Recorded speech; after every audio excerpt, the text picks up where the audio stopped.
اب دیکھو ہوگا یہ کہ جب آپ کو میڈیکل سائنس میں موٹیویشن ملے گی، ہمیں ورزش کرنی چاہیے، ہمیں یہ نہیں کھانا چاہیے، یہ کھانا چاہیے، آپ کسی دوسرے جعلی حکیم کو یا دوسرے آدمی کو سننا شروع کر دو گے تو آپ کا حوصلہ پست ہو جائے گا.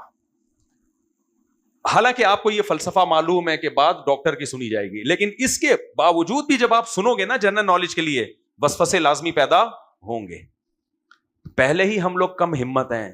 کیا خیال ہے کوئی کام پاکستانی قوم سے ٹائم پہ ہوتا ہے؟ ہر شخص کم ہمت ہے.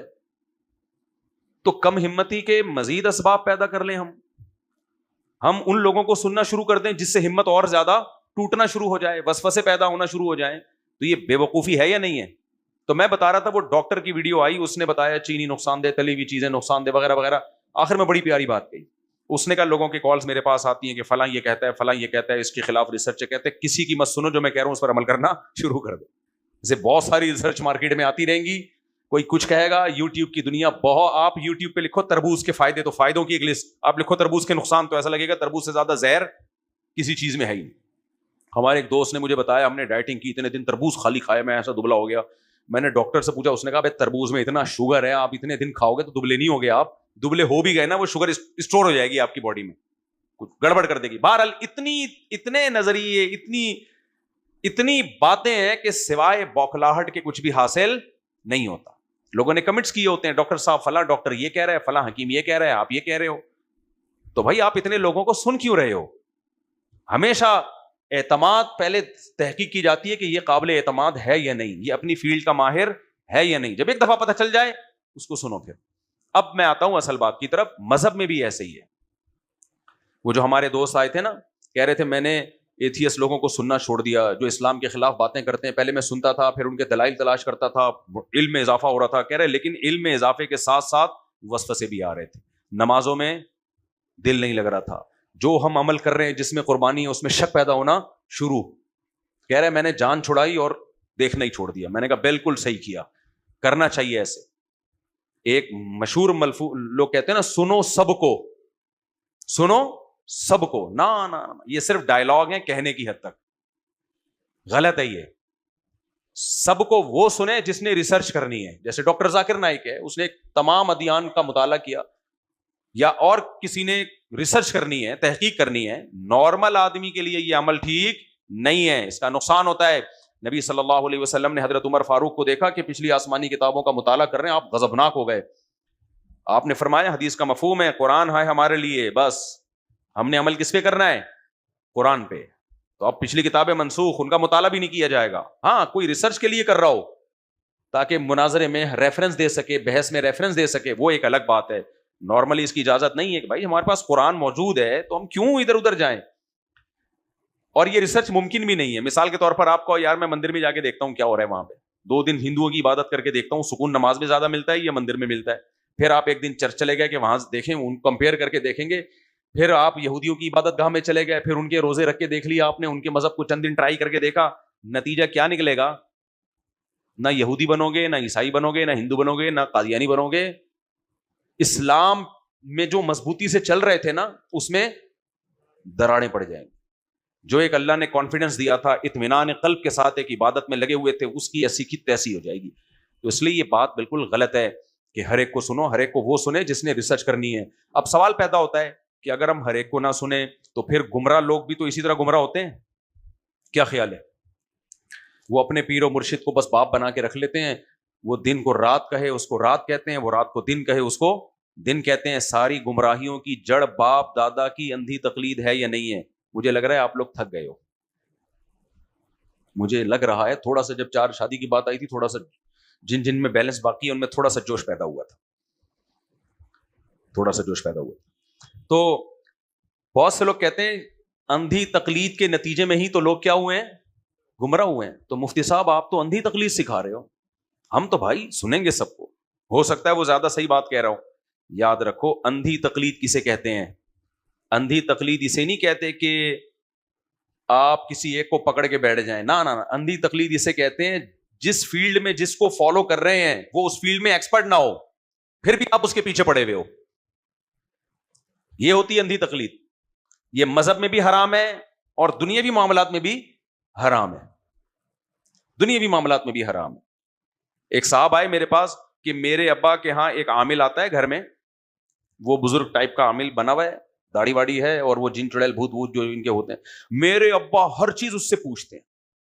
کاروبار کرنا ہے پہلے عامل اوکے کرے گا تو ابا کریں گے. وہ بچیوں کی شادی کرنی ہے, عامل اوکے کی رپورٹ پیش کرے گا کہ ہاں جی تمہاری بچی کا یہاں رشتہ صحیح رہے گا, ابا کریں گے.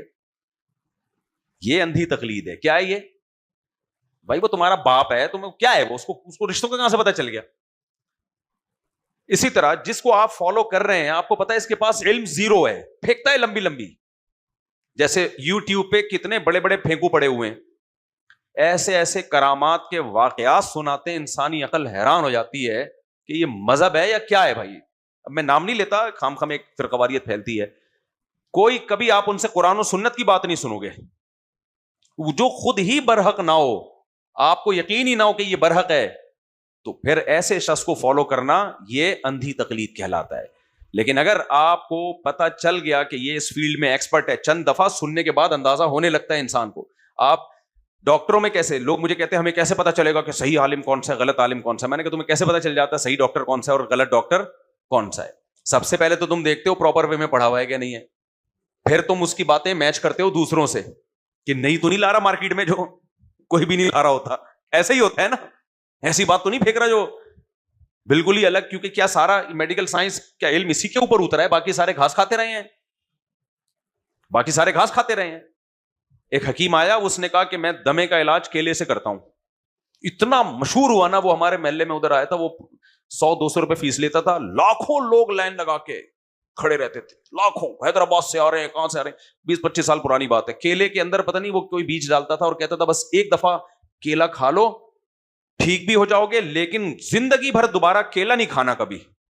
اب اس میں تھوڑا سا وہ کیا پیدا کر رہا ہے, درد وہ کر رہا ہے نا تھوڑا سا. اس کو ایک بڑا اچھا لفظ استعمال ہوتا ہے اس کے لیے, وہ مجھے ذہن میں نہیں آ رہا وہ لفظ, یعنی سسپینس پیدا کر رہا ہے.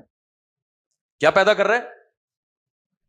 اچھا لوگ جو دمے کے مریض ہیں جا رہے ہیں, ہزاروں لوگ, لاکھوں تو زیادہ کہہ دیا میں نے شاید, ہزاروں لوگ دمے کے مریض جو بھی ہے نا وہاں, ہزاروں میں سے زیادہ اور تھوڑا کم کر لیتے ہیں, سینکڑوں کر لیتے ہیں. کتنے کر لیتے ہیں؟ سینکڑوں سے نہیں, درجنوں کر دینا ہے اس کو, ٹھیک ہے.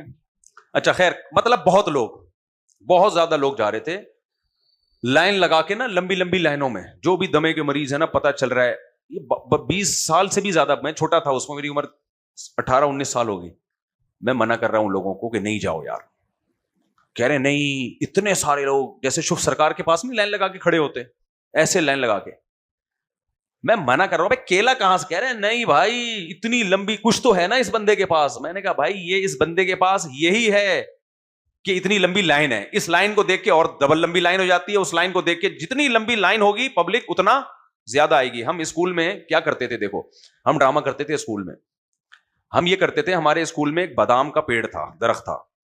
ہم چند لڑکے شرارت کرتے ایک دم نا, ابے یہ کیا ہے, ایسے 2-4 لڑکے جمع ہو جاتے, ہوتا کچھ بھی نہیں وہاں پہ.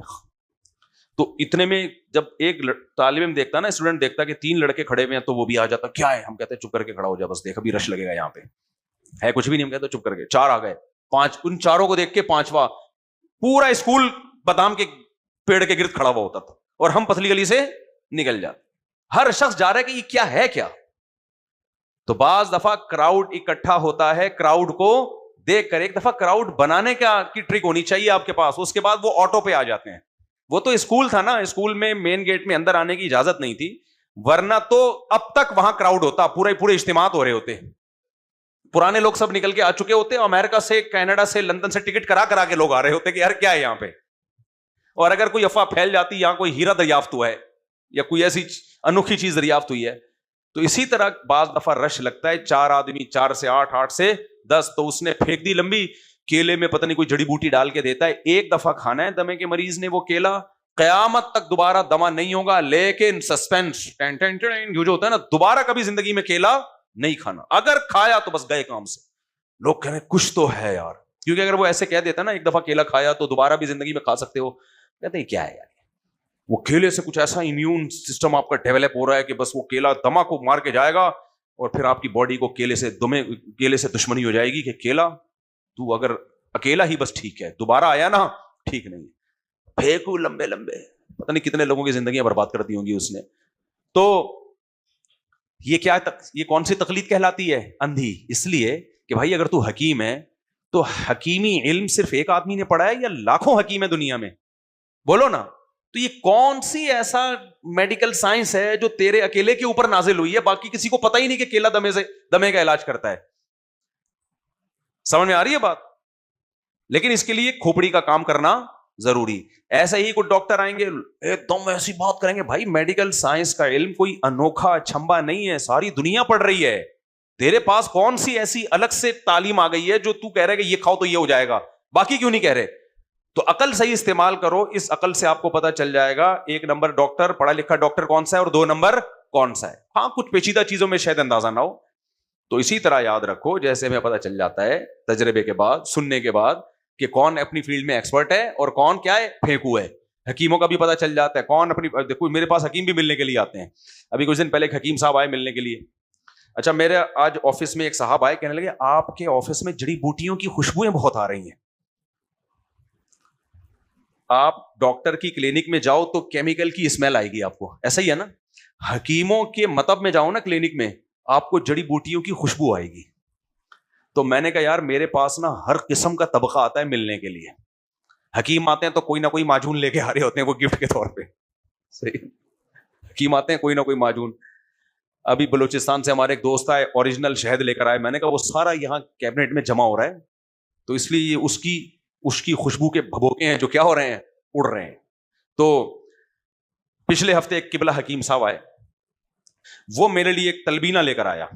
تلبینہ ہے نا, مشہور چیز ہے تلبینہ, پوری پیکنگ میں. میں نے جب اس کے اجزاء پڑھے نا, میں نے کہا یہ تو تلبینہ کے علاوہ اس میں آپ نے بہت کچھ ڈالا, اس میں تو موسلی سفید ڈالی ہوئی ہے آپ نے, اس میں تو سالب پنجہ ڈالا ہوا ہے آپ نے, یہ تو ساری قوت کی دوائیں ہیں. تو میں نے کہا آپ تلبینہ اس کو کیوں کہہ رہے ہو؟ تو کہہ رہے ہیں یار آپ کے تو بڑی معلومات ہیں. میں نے کہا اس میں آپ نے سالب مصری بھی ڈالی ہوئی ہے, سالب پنجہ بھی ڈالا ہوا ہے, موسلی سفید بھی ڈالی ہوئی ہے آپ نے, اور اقرقرہ بھی ڈالا ہوا ہے آپ نے. یہ تو آپ نے پورا کشتہ بنا دیا. یہ تو اچھا وہ ویڈیو بنوا رہے تھے مجھ سے نا, میں نے تو ویڈیو بنا دی تلبینہ سمجھ کے. بعد میں جب میں نے پڑھا میں نے کہا یہ تو ساری قوت کی دوائیں ڈالی ہوئی ہیں آپ نے اس میں. تو کہہ رہے ہیں اصل میں کہہ رہے ہیں جب کسٹمر ہمارے پاس آتا ہے نا وہ تلبینہ لے کے نہیں خریدے گا ہم سے. نہیں آئی سمجھ بات؟ پھر ہم بتائیں گے بیٹا یہ ڈالا. تو میں نے کہا یار مجھ سے ویڈیو بھی بنوا لی. تو میں نے پکڑ لیا نا اس کو. سمجھ میں آ رہی ہے بات؟ اب اگر میں اس سے کہتا, مجھے اندازہ ہو گیا بھائی حکیم تو ہے, اس کو جڑی بوٹیوں کا پتہ. اب میں اگر اس سے کہتا بھائی اس میں تو موسلی سفید پڑی ہوئی ہے, وہ کہتا موسلی سفید کیا ہوتا ہے؟ میں کہتا بھائی اس میں تو آپ نے سالب پنجہ سالب مصری ڈالا ہوا ہے. وہ کہہ رہا ہے یہ پتہ نہیں کس قسم کی باتیں کر رہے ہو. تو مجھے اندازہ ہوتا تھا کہ یہ حکیموں میں پہلی جماعت کا طالب علم بھی نہیں ہے. کیا خیال ہے؟ حالانکہ میں حکیم نہیں ہوں لیکن تھوڑی بہت کتابیں پڑھ کے ہمیں یہ پتا ہے. تو یہ تو پورا پراپر حکیم ہے, اس کو یہ نہیں پتا سالب پنجاب موسلی سفید موسلی سیاہ کیا ہوتی ہے, اس کو یہ نہیں پتا. تو یہ سوائے اس کے کہ الو بنانے کی مشین ہے اور کچھ بھی نہیں ہے. تو پھر اس کا تلبینہ بھی واپس کر دیتا, بھائی یہ پتہ نہیں تلبینہ بھی ہے کہ نہیں ہے. تو نے کہاں سے کیا کیا اٹھا کے لے آیا تو. سمجھ میں آ رہی ہے بات کہ نہیں آ رہی ہے؟ تو اس لیے اہل حق اور اہل باطل میں فرق کرنا کوئی بہت بڑی راکٹ سائنس اس میں نہیں ہے, بہت بڑی کوئی راکٹ سائنس نہیں ہے. تھوڑی سی کھوپڑی استعمال کرو, تھوڑی سی اس فیلڈ کی نالج ہو تو اندازہ ہو جاتا ہے. تو اسی طرح میرے بھائی جب میڈیکل سائنس جس کی ضرورت کم ہے اور مذہب کی ضرورت اللہ کی نظر میں زیادہ ہے, تو اس میں اللہ لوگوں کو کیسے کنفیوز کرے گا کہ صحیح مذہبی اسکالر اور غلط مذہبی اسکالر کا قیامت تک پتہ ہی نہیں چلے آپ کو. ایسا نہیں ہے.